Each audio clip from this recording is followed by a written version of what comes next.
platillos volantes fueran reales? ¿Y si Hitler tuviera un platillo y planeara un ataque sobre Nueva York? ¿Y si los estadounidenses desarrollaran un platillo volante invisible al radar y la CIA utilizara a los invasores de otros mundos para tapar experimentos militares supersecretos? Hoy revelaremos que todo esto es cierto. Los verdaderos platillos volantes.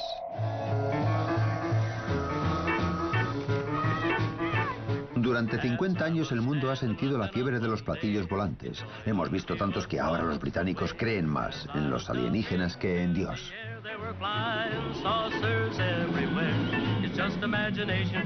Esta película está clasificada como secreta. La verdad es algo más compleja. Los platillos volantes sí existen, pero no proceden del espacio exterior. Vienen de la Tierra, de los rincones más oscuros de la investigación militar.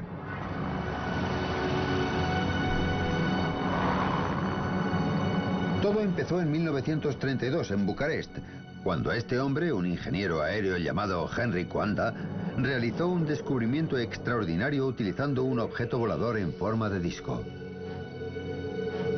Uno de los primeros que vieron los experimentos de Coanda tenía entonces 20 años. Era un estudiante de aeronáutica llamado Radu Manikatide. El platillo se elevó hasta el techo y se quedó allí. Me pareció algo extraordinario. Jamás se me habría ocurrido algo así. Yo solo conocía la idea del vuelo normal. El joven Radu había contemplado el primer platillo volante del mundo, y así es como funcionaba. Si aplicamos aire sobre una forma curva como un platillo, la corriente seguirá la superficie de esa forma. Al extraer literalmente el aire de la parte superior del platillo, de tal modo que fluyera hacia abajo y lo rodeara, Coanda descubrió que disminuía la presión del aire por encima de la nave y aumentaba por debajo, provocando su levitación. Es lo que se conoce como el efecto Coanda. Es el principio básico del vuelo de los platillos. Era una idea muy sencilla, pero claro, se te tiene que ocurrir. Entonces sucedió algo que iba a cambiar por completo la evolución de los platillos. En 1939 estalló la guerra y el mundo se alzó a la búsqueda de nuevas armas y nuevas formas de desplegarlas. La sencilla idea de Coanda iba a tener su oportunidad. El jefe de tecnología nazi, Werner von Braun, dirigía el desarrollo de armas nuevas desde su base secreta en Peenemünde, en Alemania.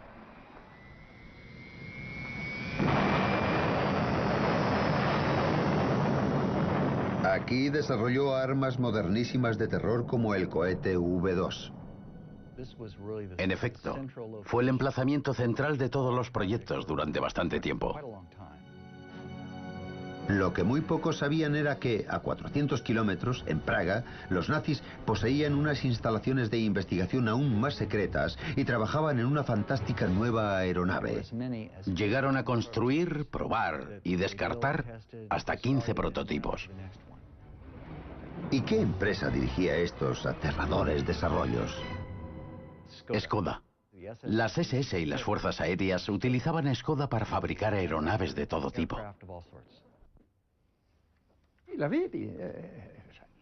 Sí, yo lo vi. Para mí fue algo excepcional. Redondo, con una cabina central de plexiglas y reactores alrededor que generaban los rayos de propulsión. Luigi Romersa vio el primer platillo volante producido en el mundo, y fue un Skoda. Se veía un piloto dibujado en la cabina. Iba de pie dirigiendo el disco. Según Romersa, un Hitler cada vez más desesperado e iluso planeaba utilizar sus nuevas armas secretas en un ataque devastador sobre Nueva York.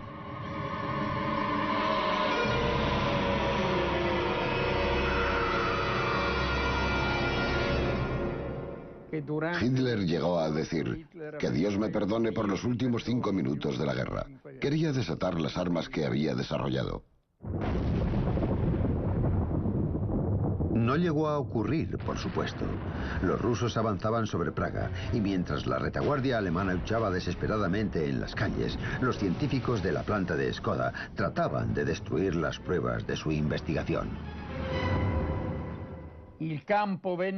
La presión del enemigo era insoportable. La base aérea voló con dinamita y el platillo estalló con el resto del equipo. Sacaron los platillos del hangar a la pista. Colocaron cargas explosivas. Los volaron y dejaron que se quemaran delante de todos. Aunque destruyeron los platillos, los científicos nazis que los construyeron habían sobrevivido y los aliados victoriosos se enfrentaron entre sí para hacerse con ellos. Había que ganar la carrera por los secretos de los hombres de los platillos.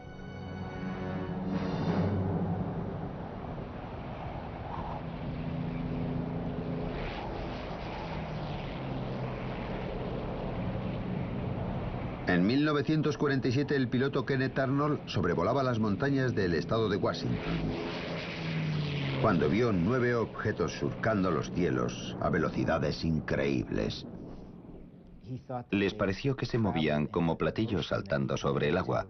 Una analogía muy poco corriente, pero aquel nombre prendió y por eso se les llama platillos volantes. Con este avistamiento nace la era de los platillos volantes. Se disparó el frenesí del público, aunque era un frenesí alimentado por la paranoia. En inteligencia aérea empezó a preocuparles que fueran vehículos soviéticos de reconocimiento. Porque entonces empezaba la Guerra Fría. Esta coalición tenía que desmembrarse. Los aliados de la Segunda Guerra Mundial ahora eran enemigos. Un telón de acero ha caído ya alrededor de Polonia, Hungría, Yugoslavia, Bulgaria. En público, Oriente y Occidente desplegaban sus más grandes y mejores armas militares, pero también se libraba una guerra secreta, una competencia despiadada por hacerse con la ciencia y los científicos nazis. Quien controlara esta tecnología después de la Segunda Guerra Mundial tomaría la delantera militar. Hubo un forcejeo entre las potencias aliadas, los rusos, los franceses, los británicos, a pesar de su antigua alianza, que buscaban para sí mismos la mayor cantidad posible de esta tecnología. Y por eso el gobierno estadounidense se alarmó tanto con los platillos vistos por el piloto Kenneth Arnold. Como muestra este documento secreto, aquello significaba que Rusia se había hecho con la tecnología alemana de los platillos volantes y los estaba construyendo. El avance alemán con respecto a Estados Unidos había sido tal que los americanos pensaron que si los rusos habían capturado a científicos o instalaciones que produjeran estas armas secretas, quizá fueran ya por delante.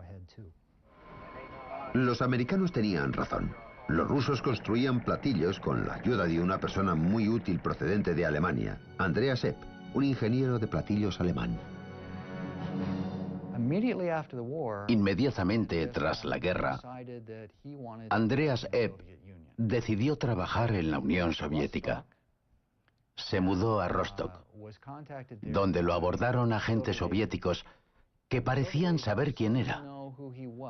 Y por supuesto, Epp estaba encantado de que alguien reconociera su valía, cuando antes se la habían negado. Me dije a mí mismo, tengo que seguir. Se lo debo a los que trabajaron en ello. Y me puse a construir un disco volador. Epp trabajó sobre todo en el mecanismo de guía del platillo soviético. Su especialidad era la guía de este tipo de platillo.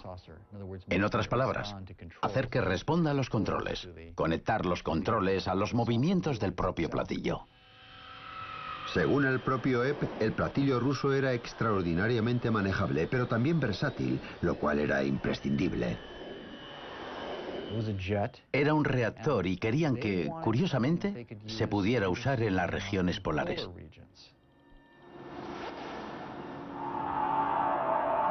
La razón era evidente. La ruta más corta hacia Norteamérica era cruzando el polo. Era un hecho que no pasaba inadvertido en una América cada vez más paranoica. Incluso Hollywood sospechaba que los rusos tramaban algo con platillos. El primer país que conozca el secreto del platillo volante controlará los cielos del mundo. Y no quiero que ese país sea Rusia. Muchos de los avistamientos se produjeron en el sector noroeste de los Estados Unidos.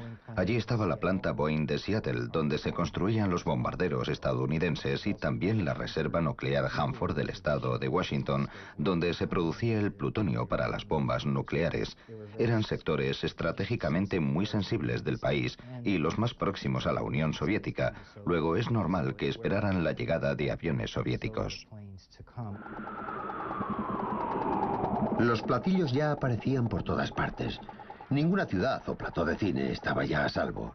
El gobierno necesitaba acabar con la especulación y para ello, a sus expertos en guerra psicológica, se les ocurrió un astuto plan en dos partes. Primero, una figura militar importante negaría firmemente que ocurriera nada, pero por detrás se enviarían rumores de que los platillos procedían del espacio exterior. Te he entregado el mensaje. ¿Ahora qué? El plan se ejecutó en una rueda de prensa en el Pentágono. Era julio de 1952, un momento clave de la historia de la manipulación. Este es el general de brigada John A. Sanford, director de inteligencia de las Fuerzas Aéreas estadounidenses, que dirigió la conferencia.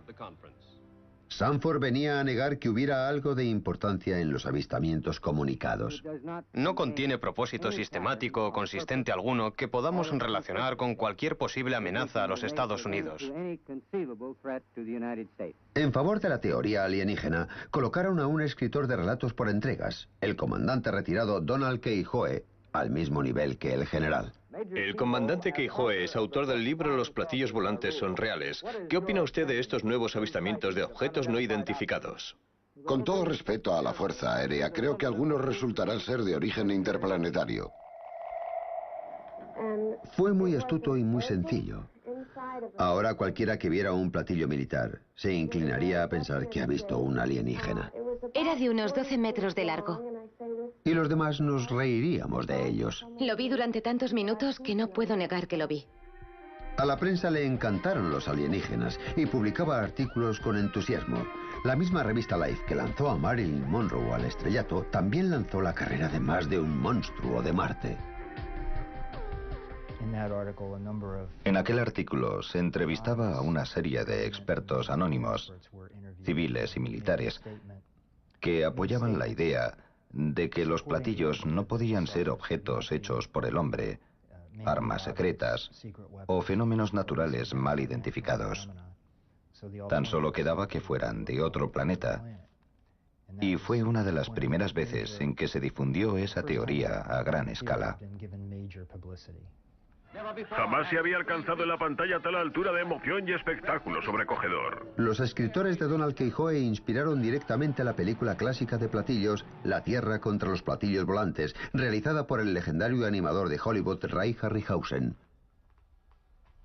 El concepto básico se tomó de uno de sus libros sobre platillos volantes.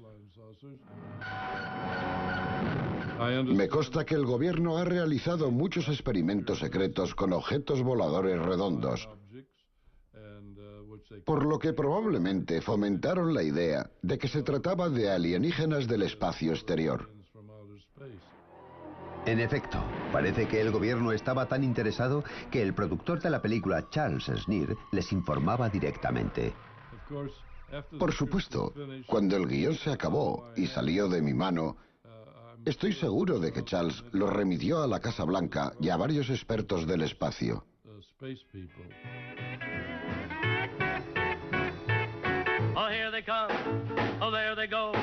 Sin embargo, mientras los ciudadanos americanos miraban a los cielos con distintos grados de preocupación, los hombres de negro miraban más cerca. Estaban desesperados por poseer platillos y, al igual que los rusos, buscaban la ayuda de antiguos científicos nazis.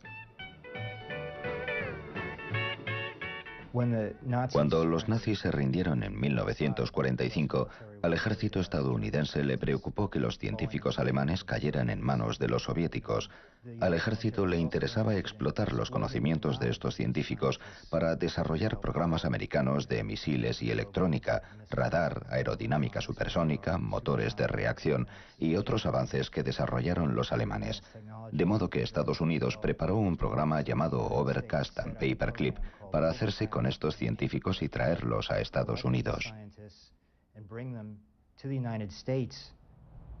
En varios sentidos, los americanos tuvieron éxito. Se hicieron con el jefe de la tecnología nazi, Wernher von Braun, y lo convirtieron en un valioso miembro de la máquina de guerra americana.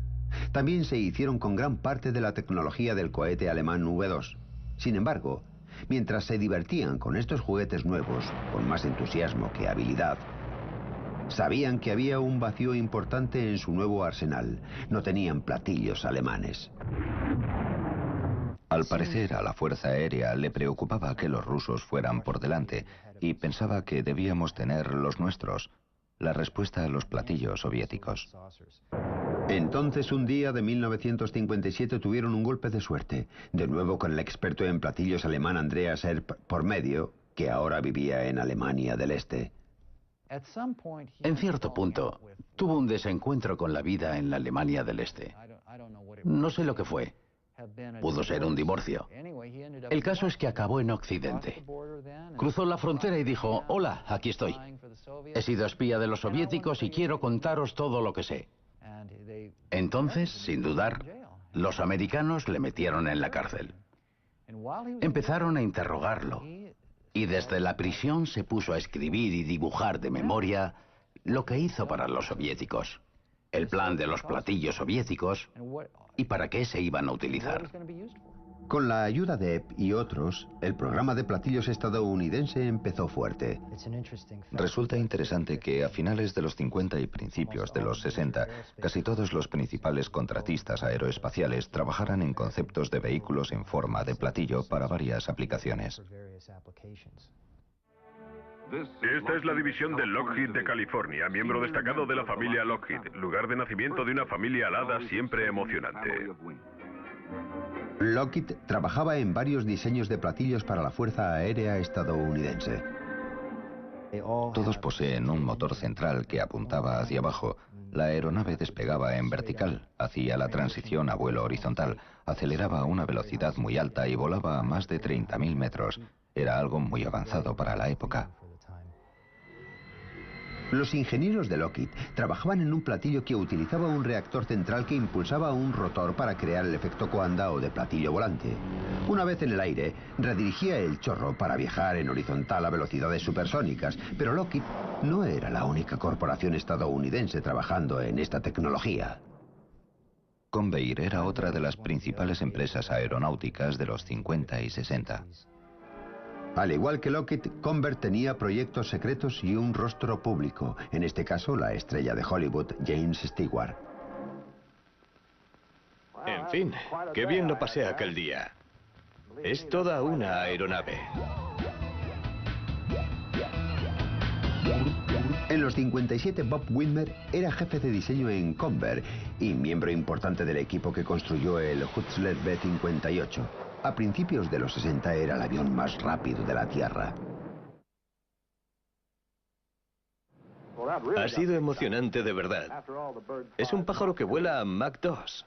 Mach 2 es el doble de la velocidad del sonido. Pero Bob Whitmer no se limitaba a diseñar aviones de reacción. A finales de los 50 recibió la orden sorprendente de diseñar una aeronave que fuera invisible. Invisible, al menos al radar.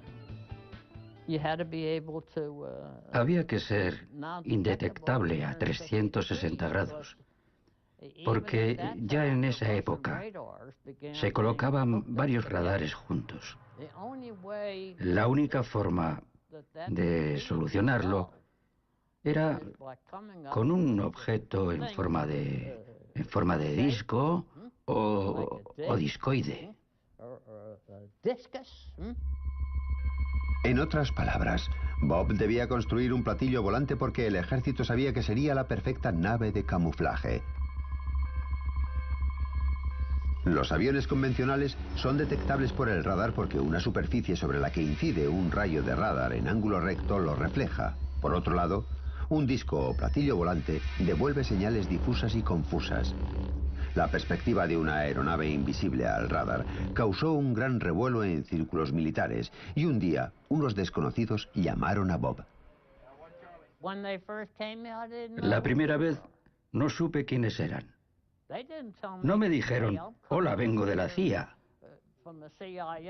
Mire mi placa. Ah, me han convertido en miembro del club. No sabía que había venido la CIA. Eso demuestra con cuántos secretos se movían. Lo cierto es que la CIA se envolvía en más misterio del habitual, porque no se enfrentaba solo a los enemigos de América. Libraban una guerra territorial secreta con las fuerzas aéreas estadounidenses por el control de los aviones espía. Engañan, mienten, son granujas, se disfrazan. Me tuve que reunir con ellos, por ejemplo, en edificios a medio construir de Washington. Nos hicieron reservas aéreas con nombres falsos. Fue difícil para mí y para mi mujer. Nos hacían vivir una vida en la que todo era como de cartón piedra. A veces casi no se distinguía lo real de lo falso. Bob accedió a regañadientes a trabajar en el proyecto. El diseño de un objeto en forma de platillo invisible al radar.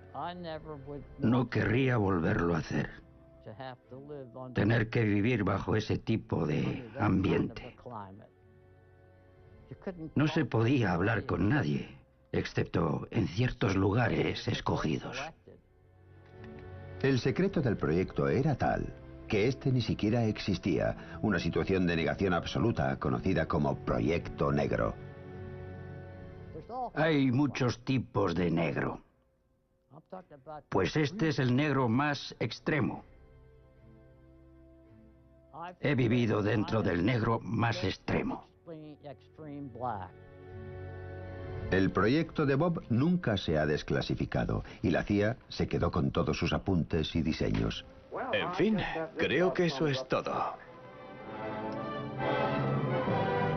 ¿Sí o no? Porque mientras la CIA tenía a Bob a oscuras, otra nave salía a la luz.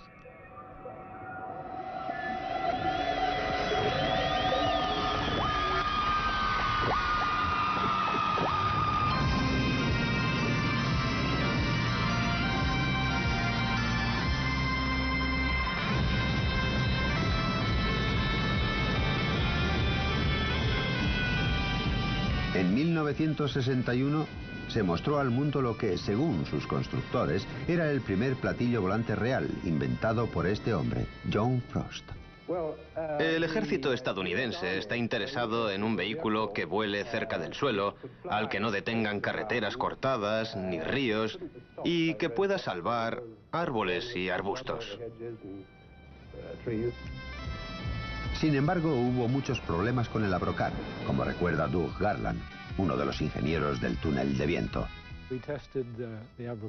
Probamos el Abrocar en el túnel, pero era muy inestable. Si arrojamos un plato o un tapacubos al suelo, tenderá a girar así, y el Abrocar tenía tendencia a hacer eso. Lo cierto es que cuando el Abrocar se presentó ante el público, el proyecto entero ya había quedado abandonado. En realidad el Abrocar no era ningún platillo volante. Fue en realidad el primer hovercraft del mundo. Fue también el subproducto casi accidental de un proyecto muy secreto y mucho más ambicioso que estaba metido de lleno en los platillos volantes. ¿Usted cree en los platillos volantes? En el sentido de que se cree que proceden de Marte y lugares así, no. John Frost no creía en los platillos volantes de Marte, pero sí creía en los platillos volantes porque en secreto estaba construyendo uno. Película clasificada secreta. DFD, desarrollo de vuelo de disco APRO. Esta película jamás se ha visto en público. Registra, estrictamente para personal militar autorizado, el trabajo del equipo ultrasecreto de proyectos especiales de APRO, encabezado por John Frost.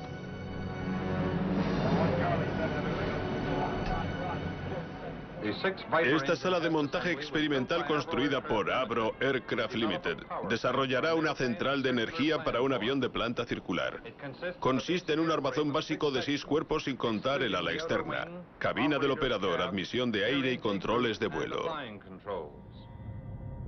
Frost construía un enorme platillo volante supersónico de reacción cuyo nombre en código era Proyecto I-2 o Sistema de Armas 606A. Se prevé que al terminarlo se produzca un avance considerable hacia la llegada de la nave de disco. Y también utilizaba tecnología alemana de platillos. John Frost conocía la investigación realizada por los alemanes en tiempo de guerra sobre platillos volantes, que fue probablemente la base de los verdaderos platillos que se vieron por el mundo. Y la CIA llegó a financiar la investigación de un concepto de diseño muy parecido al platillo volante pensado por él. El ejército estadounidense se quedó entusiasmado con la versión presentada por Frost. Estas especificaciones secretas originales del platillo mostraban que volaba más alto y más rápido que cualquier nave o sistema de armas entonces disponible. Los documentos de la Fuerza Aérea son ambiguos en cuanto al propósito del platillo. Mencionan como uso probable un sistema espacial de armas dedicado al reconocimiento. Dado el rendimiento que AVRO creía poder obtener de este vehículo, este podría evadirse de cualquier defensa y atacar cualquier otro avión con impunidad. Un ejército entusiasta inyectó grandes cantidades de dinero en su proyecto. El grupo de proyectos especiales se convirtió entonces en un ente autónomo. Se les asignó un lugar en el área de pruebas de vuelo y se puso a trabajar en lo que Frost contemplaba como la forma ideal, un disco volador totalmente redondo. No sabía ni que existía algo llamado Grupo de Proyectos Especiales, porque era algo de muy alto secreto y todas esas cosas.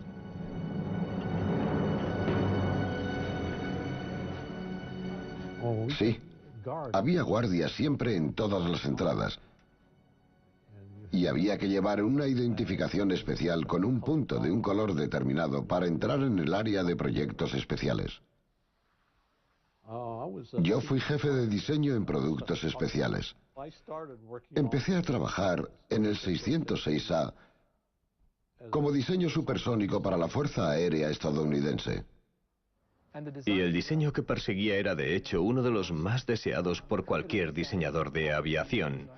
Una nave totalmente redonda, un disco volador. Todo lo que Frost concebía era circular. Jamás me quiso cambiar ese plan.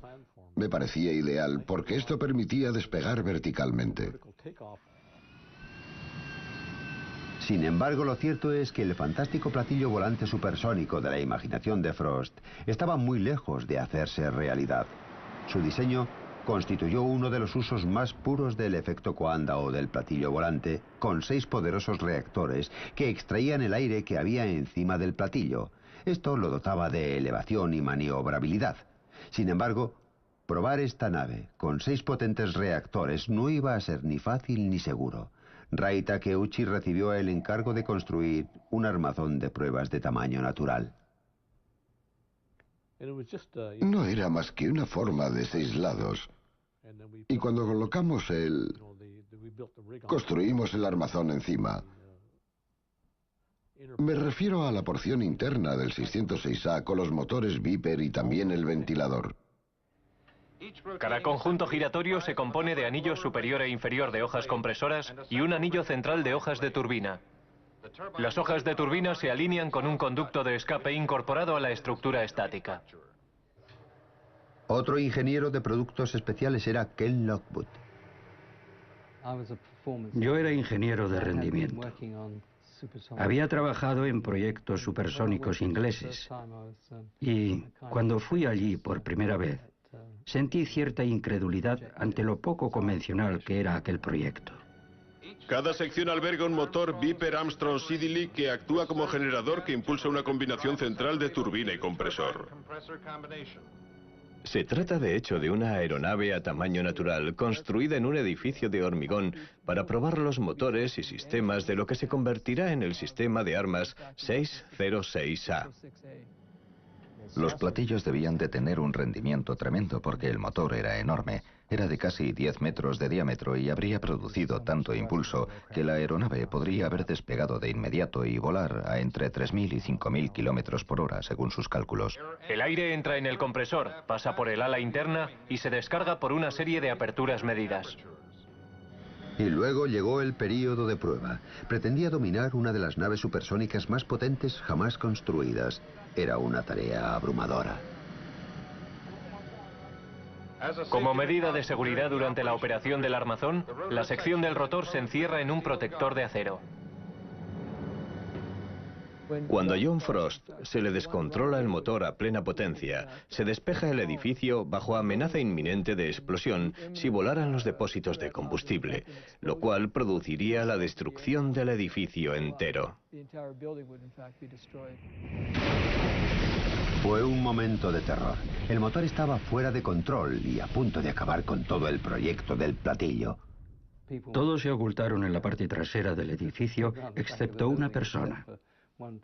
Uno de los ingenieros que estaba allí entra en el edificio y desconecta tranquilamente el tubo de combustible del motor desbocado. Entonces aquello se consideró demasiado peligroso y lo abandonaron.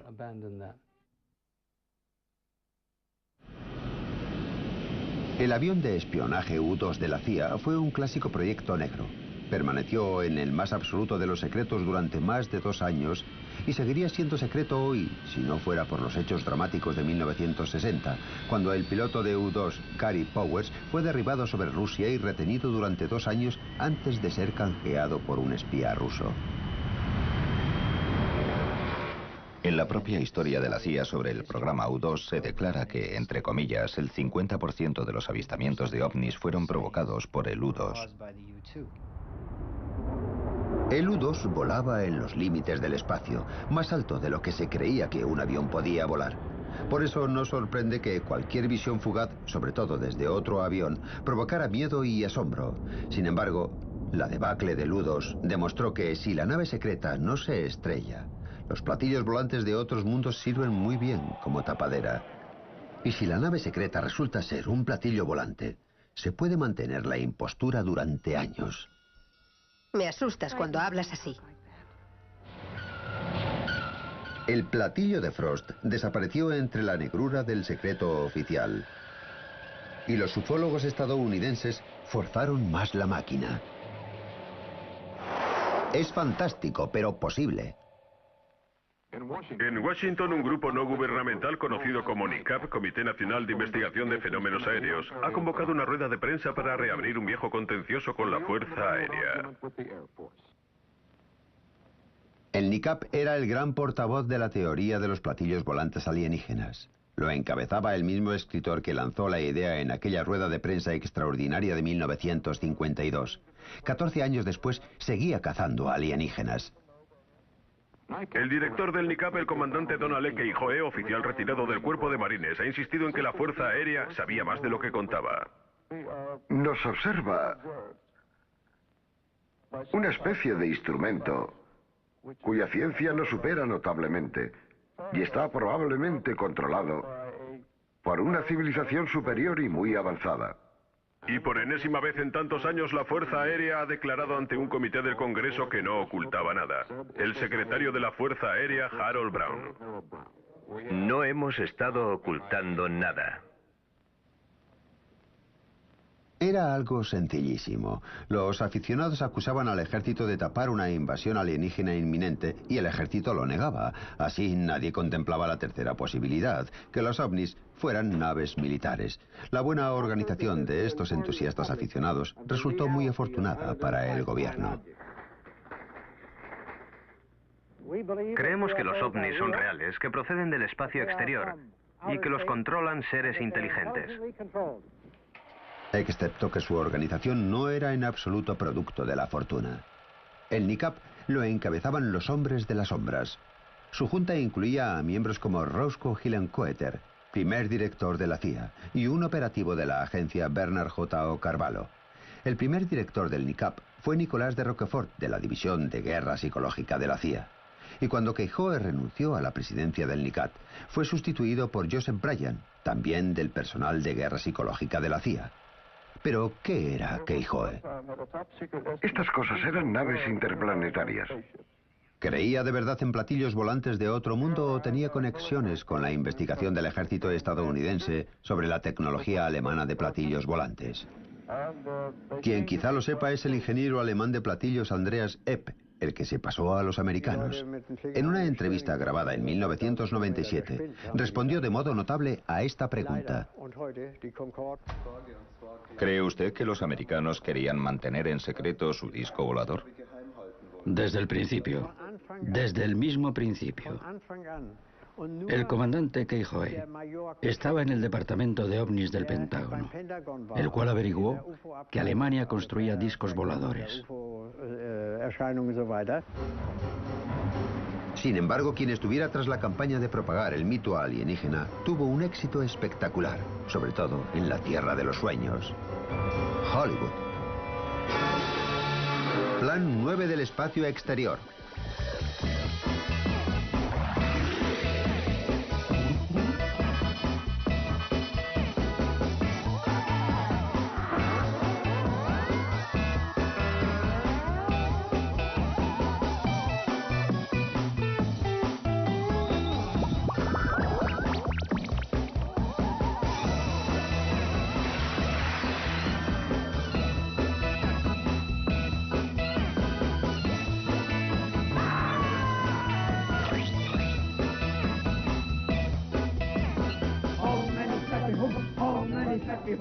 Incluso generó una religión.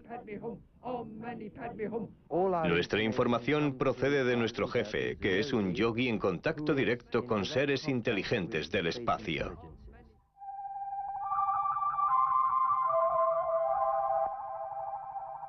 Somos vuestros amigos.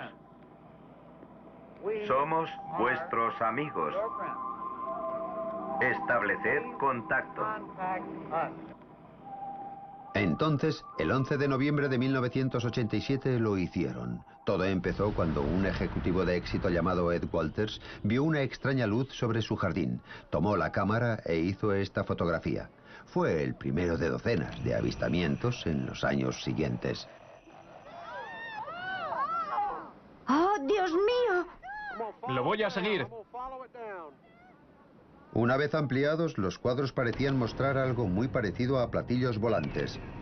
Estos los vieron cientos de personas, desde policías a sacerdotes. ¿Qué es eso? ¡Mira, mira, mira, mira! Algunos testigos más impresionables dijeron incluso que habían visto a alienígenas. Pero entonces un hombre vio las fotos y llegó a una conclusión algo distinta y sabía exactamente de qué hablaba.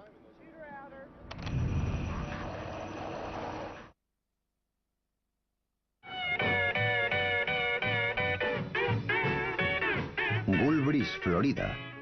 Hace 17 años fue el escenario de una de las series más continuadas de avistamientos de platillos volantes de la historia estadounidense.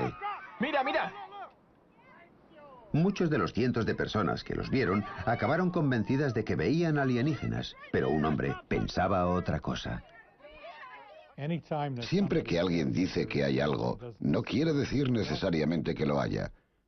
Debe poderse satisfacer un criterio científico de realidad. Sin embargo, en el caso de los avistamientos de Gulbris, las configuraciones destacaban tanto que se podía ver su interior. Y lo que se veía en su interior era luz. Se notaba que había calor. Y además de eso, tenía una configuración circular. Boyd Bushman creyó reconocer qué impulsaba a estos platillos, y lo reconocía porque él mismo trabajó en esa tecnología. Bushman pasó 35 años en la vanguardia del diseño armamentístico, inventando el prototipo del misil Stinger antes de trasladarse a Lockheed, en el corazón de la industria militar americana del platillo. En ese tiempo empezó a experimentar con su equipo una nueva y radical fuente de energía.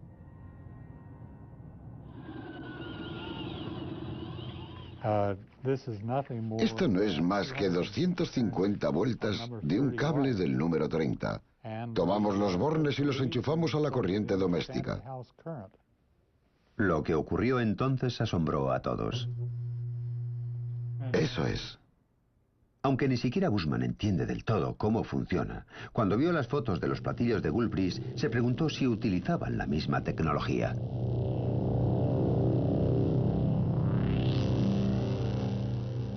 Se ve que empieza a echar humo.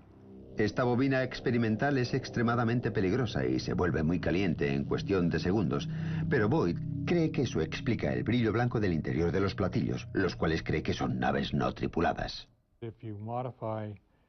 Si modificamos voltajes y frecuencias, quizás esta configuración pueda volar, incluso perfectamente. Y en mi opinión, eso es lo que hizo la gente del experimento de Gulf Breeze. ¿Y quién era esa gente? Él cree que los platillos son otro proyecto ultrasecreto desarrollado por el ejército estadounidense. Aquello tal vez no era más que otra rama nuestra.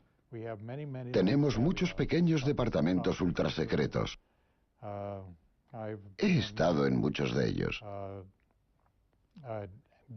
Acabé en este por casualidad. Quizá llegué incluso a desarrollarlo, y ellos eligieron aquella área para probar esta tecnología. Son muy retorcidos, capaces de hacer esto y cosas peores. Sin duda han sido retorcidos antes. En los 70 se produjo una serie de dramáticos avistamientos de ovnis, pero estos eran distintos. Muchos parecían ser triangulares en vez de circulares. La especulación entre los ufólogos rayó el frenesí. Pero entonces apareció este hombre. Se llama Jim Goodall. De día es conservador del Museo del Aire de Seattle, pero en su tiempo libre hace otra cosa. Salgo al desierto siempre que puedo. He salido los últimos 15 años más de 80 veces. Jim visita instalaciones aéreas ultrasecretas para fotografiar los ocultos proyectos negros norteamericanos. El mejor modo de evitar que te vean es alquilar un vehículo de color neutro.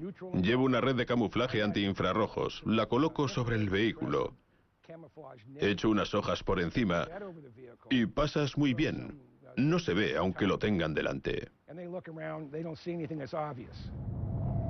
En 1988 Jim hizo una foto a una nave que llevaba más de 10 años en el mayor de los secretos. Había sacado las cámaras, oí un despegue. Vi en el aire un T-38 al que pude identificar y luego me sobrevoló un F-117. El F-117 es un caza de camuflaje. Llevaba más de una década sobrevolando los cielos de América con el mito alienígena explicando convenientemente cada avistamiento. Gasté un rollo de 36 fotos en color y creo que solo hubo 2 que no estaban borrosas y movidas. Yo estaba como un flan. Fue uno de los momentos más emocionantes de mi vida. Mi foto fue esta imagen de aquí. Con esta fotografía, Jim revelaba la verdad sobre los avistamientos de los triángulos. Visto de frente, un F-117 parece un platillo volante. Si no podemos precisar qué es un objeto no identificado. De modo que si no sabemos lo que es y está en el aire, tenemos un ovni, un objeto volador no identificado.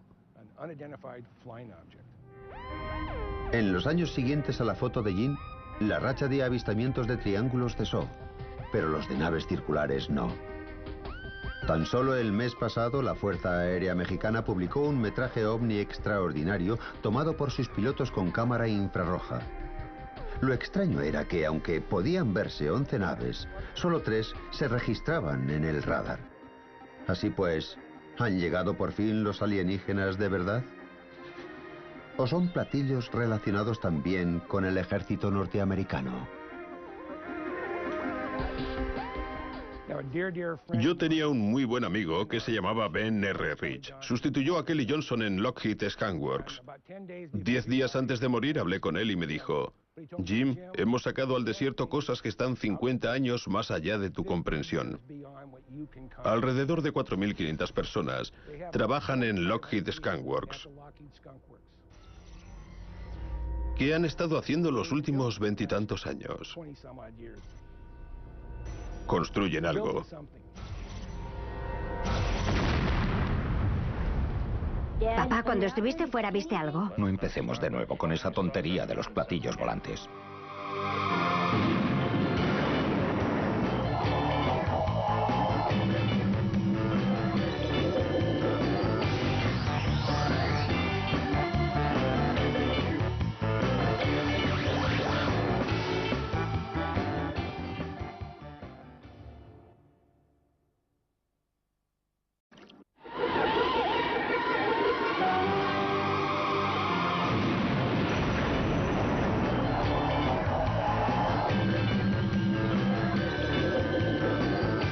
platillos volantes fueran reales? ¿Y si Hitler tuviera un platillo y planeara un ataque sobre Nueva York? ¿Y si los estadounidenses desarrollaran un platillo volante invisible al radar y la CIA utilizara a los invasores de otros mundos para tapar experimentos militares supersecretos? Hoy revelaremos que todo esto es cierto. Los verdaderos platillos volantes.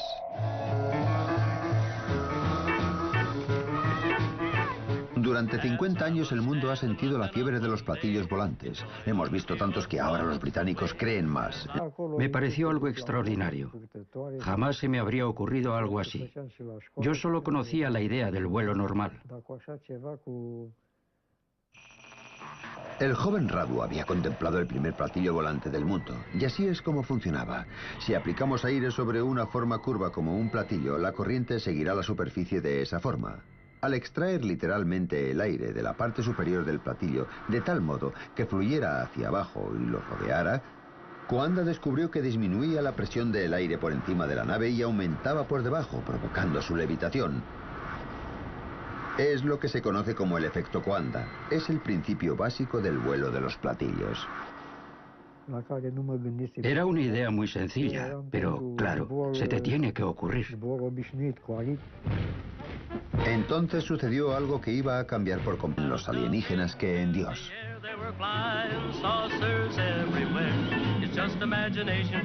Esta película está clasificada como secreta.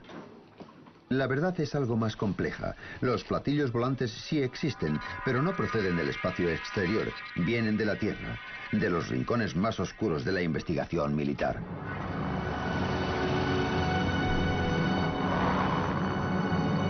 Todo empezó en 1932 en Bucarest, cuando este hombre, un ingeniero aéreo llamado Henry Coanda, realizó un descubrimiento extraordinario utilizando un objeto volador en forma de disco. Uno de los primeros que vieron los experimentos de Coanda tenía entonces 20 años. Era un estudiante de aeronáutica llamado Radu Manikatide. El platillo se elevó hasta el techo y se quedó allí. Completó la evolución de los platillos. En 1939 estalló la guerra y el mundo se alzó a la búsqueda de nuevas armas y nuevas formas de desplegarlas. La sencilla idea de Coanda iba a tener su oportunidad. El jefe de tecnología nazi, Werner von Braun, dirigía el desarrollo de armas nuevas desde su base secreta en Peenemünde, en Alemania.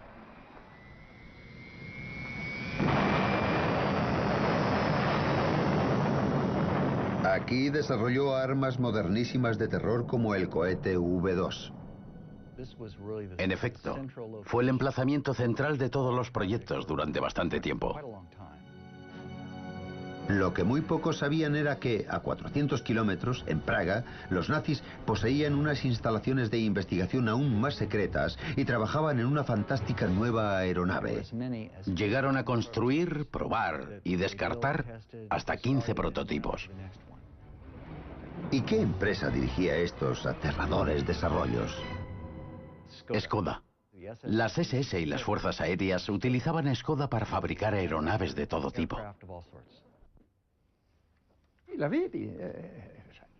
Sí, yo lo vi.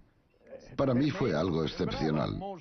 Redondo, con una cabina central de plexiglas y reactores alrededor que generaban los rayos de propulsión.